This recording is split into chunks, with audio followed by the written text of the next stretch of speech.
বাংলাদেশের মতো দল সিরিজ হারাচ্ছে পাকিস্তানকে। বিষয়টি হজমই করতে পারছেন না পাকিস্তানি সাবেকরা। বাংলাদেশের সাথে সিরিজ জিততে না পারলে আইসিসি ট্রফি আসবে কি করে? কামরান আকমল দেখছেন একটাই উপায়, চুরি করেই আনতে হবে পাকিস্তানের কাঙ্ক্ষিত আইসিসি ট্রফি।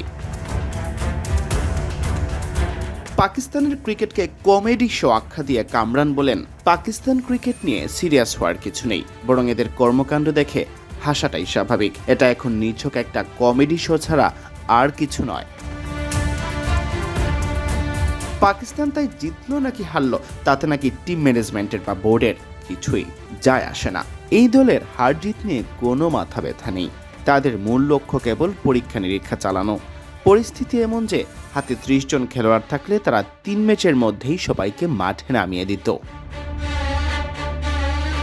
এই সিরিজ শুরুর আগে বাংলাদেশ ছিল র্যাঙ্কিংয়ে 10 নম্বরে। র্যাঙ্কিংয়ে পিছিয়ে থাকা দলের কাছে পাকিস্তান সিরিজ হারবে তা যেন বিশ্বাসই হচ্ছে না এই সাবেক উইকেট রক্ষক ব্যাটারের। কামরান বলেন, টিম ম্যানেজমেন্টের যেন কোনো হুঁশ নেই যে গত 7-8 বছর ধরে পাকিস্তান কেবল হারের বৃত্তেই ঘুরপাক খাচ্ছে। গতকাল তো তারা র্যাঙ্কিংয়ের 10 নম্বর দলের কাছেও সিরিজ হেরে বসল। সর্বশেষ এশিয়া কাপে ভারত শিরোপা জিতলেও ভারত পাকিস্তান দ্বন্দ্বের জেরে ভারতের হাতে ট্রফি তুলে দেওয়া হয়নি। সেদিকে খোঁচা দিয়ে কামরান বলেছেন, আইসিসি ট্রফিটাও চুরি করেই আনুন। তিনি বলেন, ম্যাচটি তো হেরেই গেলেন, তাহলে এই পরীক্ষা নিরীক্ষার মানে ছিল কি? পিচ ভালো থাকা সত্ত্বেও টস জিতে ব্যাটিং না নিয়ে বোলিং করার সিদ্ধান্তটা ভুল ছিল, যেখানে অনায়াসেই 350 রান করা সম্ভব ছিল।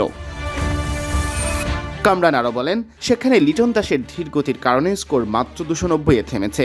সিরিজ নির্ধারণী ম্যাচে যদি এই দলগুলোর বিপক্ষে জয় না আসে তবে উন্নতি হবে কিভাবে? আইসিসি ট্রফিকে তাহলে চুরি করে আনবেন? সিয়াম চৌধুরী, বিডি ক্রিক টাইম।